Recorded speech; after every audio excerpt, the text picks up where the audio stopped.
Hey, call me Louis. This is my spot. Louis spot. Many things that are obvious to you are more strange to us. And one of the things is I mean, if I wake up a bit tired and somebody asks me, what is the difference between an African American and an American African, I would think, did I hear right? Is it a word game? What is the difference? The difference is, I should say that it's sort of half invented. I kind of made it up in the novel, but it reflects a real difference because the African American is a word I would use to describe a person of African descent whose ancestors were brought forcefully to the U.S. as slaves, and an American African is a person of African descent who came, whose family came more or less willingly. So at least not on a slave ship. But this is, of course, a very important issue in your new novel. Yes. Yes. And I've heard you say somewhere that race is America's original sin. And I thought that was fantastic. Can you say something about that? See, I come up with fairly good lines and then I don't know what to do with them. You do. That's the problem. So I think what I was trying to say is that race is the major organizing principle of American history, American life, really, and it's the one thing that Americans are most uncomfortable about. It's the subject that they circle around. It's the subject that they invent codes to talk about. It's the subject that I think is still very unfinished. It's a subject that many Americans prefer to think that it has to do with the past, but it's very much the present. And I think it's also the most misunderstood, the most potentially contentious social subject in America. Actually, one should study American history as an immigrant before coming to America to understand this strange code of hidden racial problem. Yeah. And if you don't, as I didn't, because I went to America very ignorant of all of those things, and I think it's one thing to have watched American television, as I did, as I think everybody in the world does, and to have read American books, but to arrive in the U.S. and, for the first time to be called sister by an African-American man, my first thought was, don't call me your sister, I don't know what this is all about, And also just to learn these very subtle things. Half the time I didn't quite understand why people got upset when somebody said something about, expressions like tar baby, or when somebody made a joke about watermelon, or fried chicken. What's up with watermelon? Yeah. And I would think, why is this a problem? And I think also just the assumption that I was supposed to be angered because I was Black. But I didn't understand why I was supposed to be angered. And so it really took going to read and learn about American history. Because when I went to the US, I just didn't know. I had read Roots and seen the film. You thought America was the Cosby Show. I thought Black Americans lived like the Cosby Show. Yes. Yes. That's kind of sweet. It is, but when you think about it, if that's the one thing you see, because really the sort of the portrait of Black American life that I had seen and that I identified with and liked was the Cosby Show. So you can imagine my surprise when I... Even I wanted to live with the Cosbys, so I can understand why.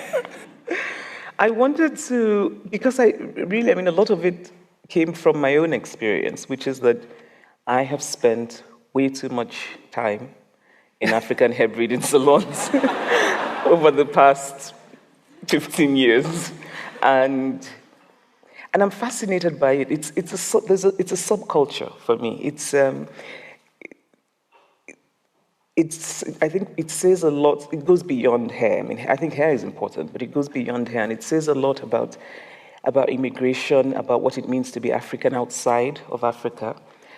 And I would go to these braiding salons and take notes all the time because often the characters were hilarious, and they were mostly francophone African women. But then you would have all these other women come in, African Americans, Anglophone African women.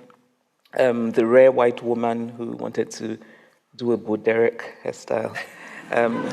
That is so old-fashioned. Well, but she wanted to show that she was down with Africa. Yeah. And so she got her hair in cornrows.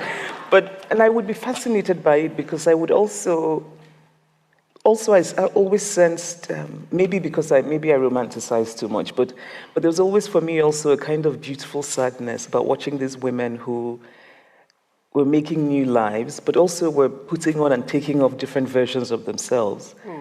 And sometimes their children would come as well, sometimes to help out, sometimes to just hang around in the hair salon. And I would watch them, and just even the interplay of a certain kind of Africanness, but also a new Americanness, was always fascinating to me. So I wanted to try and capture that in the novel. I don't think that I've seen in literature the African hair braiding salon deconstructed. And I felt it was an important subject too. Yeah. Your hair looks fantastic, I have to say. Thank you. But this was once made in a hair salon in Lagos, which is an entirely different planet. Equally interesting, but... What's the difference? Somebody seems to know. Yes, I think there's a Nigerian here. No, it's just that I think that African hair braiding salons in the US, I mean, clearly it's a subculture of a multicultural thing. And in Nigeria, it isn't. In Nigeria, hair salons are very interesting, but if anything, what you learn in Nigerian hair salons are the different levels of female imperial power in its different manifestations. Wow. And also the different levels of female to female unkindness. Mm-hmm. Yeah. I don't think this is just about Lagos, though.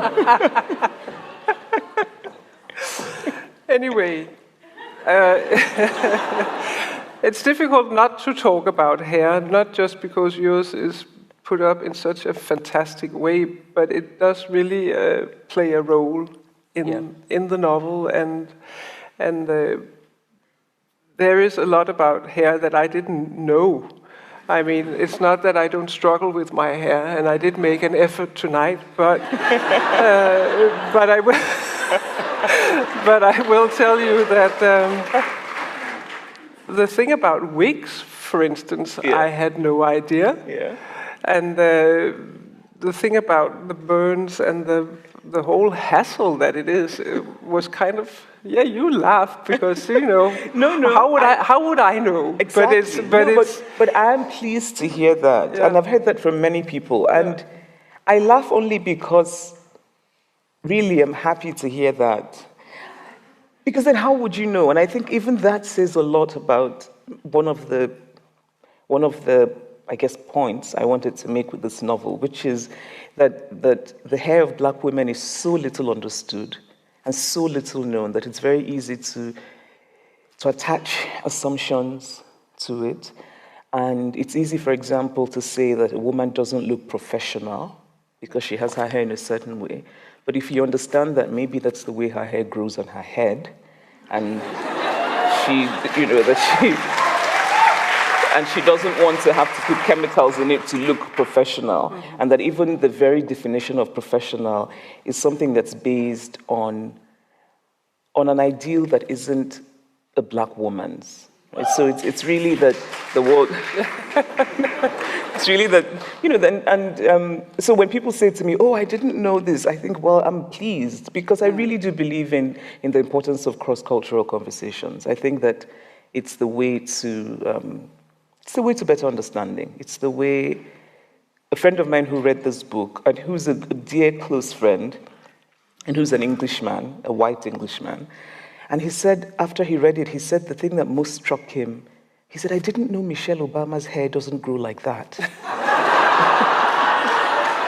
Okay, that's kind of cute. That much I knew. But he didn't. No, he know. didn't. So he assumed that she wakes up and her hair has that texture. Fantastic. But there is also a part in the book that discusses Michelle Obama's hair. And it seems to be a kind of a wishful thinking, at least, that what would happen if we talk about role models, if Michelle Obama went a bit more frizzy. You know why I wouldn't even, that's funny.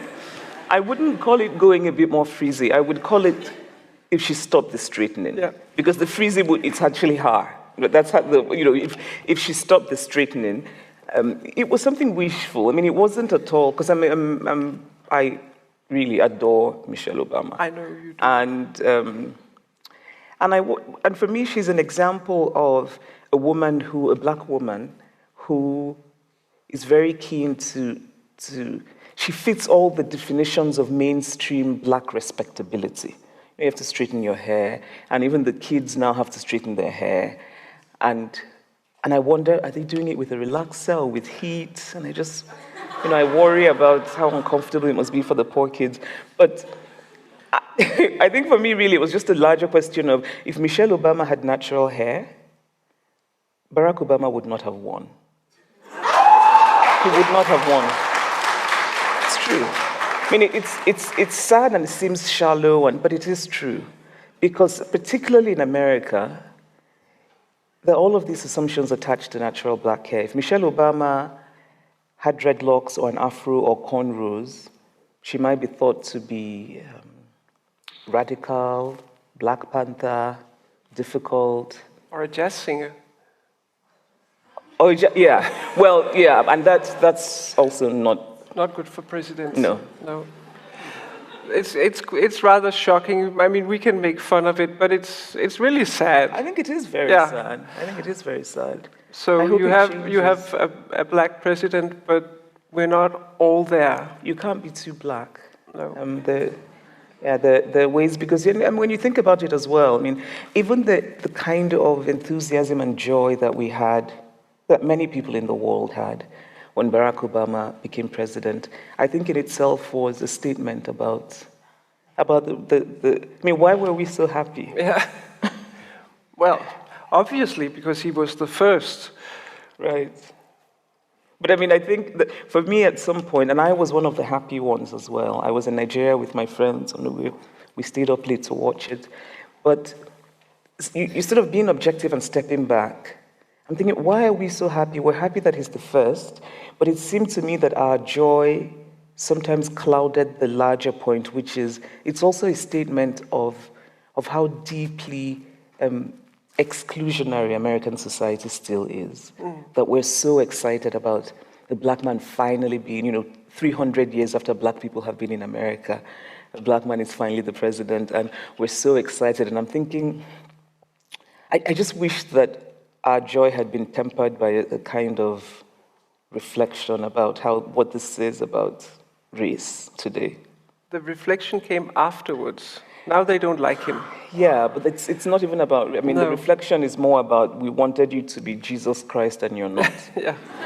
So it's... Well, he wasn't black, was he? So how could he be? Yeah. That is true.